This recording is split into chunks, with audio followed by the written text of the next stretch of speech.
প্রত্যেকটা প্রেগনেন্সি মায়ের ক্ষেত্রে এই টক জাতীয় খাওয়া খেতে কিন্তু ইচ্ছে করে। তবে সাধারণত আপনি কোন সময় থেকে খাবেন, কিভাবে খাবেন এবং কোন সময় বাচ্চার জন্য ক্ষতির কারণ হতে পারে এটি কিন্তু জানতে হবে।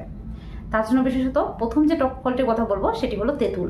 দেখুন, তেঁতুলের নাম শোনা মাত্রই কিন্তু প্রত্যেকের মুখে জল চলে আসে। তবে সাধারণত প্রেগনেন্সিতে তেঁতুল খাওয়া উচিত কি উচিত নয়? হ্যাঁ, প্রেগনেন্সিতে আপনি তেঁতুল খেতে পারেন, তবে কতটা পরিমাণে খাবেন, কিভাবে খাবেন এই বিষয়টি জানতে হবে। তার আগে বলি, প্রেগনেন্সিতে তেঁতুল খেলে আপনার কি কি উপকারিতা রয়েছে। দেখুন, প্রেগনেন্সিতে তেঁতুল খেলে তেঁতুলের মধ্যে রয়েছে প্রচুর পরিমাণে ভাইটামিন সি, যেটি কিন্তু প্রেগনেন্সিতে অত্যন্ত প্রয়োজনীয়। বাচ্চার ঠিকঠাকভাবে ডেভেলপমেন্টের জন্য ভাইটামিন সি অত্যন্ত প্রয়োজনীয়। এছাড়াও প্রেগনেন্সিতে বিশেষত আপনার ইমিউনিটি পাওয়ারকে বাড়াতে এই তেঁতুল কিন্তু অত্যন্ত গুরুত্বপূর্ণ ভূমিকা পালন করে। তো অবশ্যই তেঁতুল খান। তাছাড়াও তেঁতুলের মধ্যে রয়েছে potassium, vitamin B6, vitamin B12, এছাড়াও কিন্তু রয়েছে ফাইবার, ফলিক অ্যাসিড, আয়রন, এই সমস্ত কিছু আরও বিভিন্ন রকমের ভিটামিনস অ্যান্ড মিনারেলস, যেগুলো স্বাভাবিকভাবে প্রেগনেন্সিতে অত্যন্ত প্রয়োজন।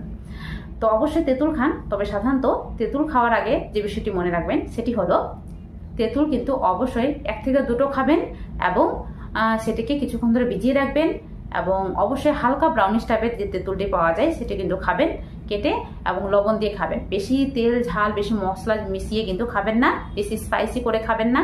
এবং বাজার থেকে আনা যে খোলা তেঁতুলগুলো পাওয়া যায়, তেঁতুলের আচারগুলো পাওয়া যায়, সেগুলো কিন্তু খাবেন না।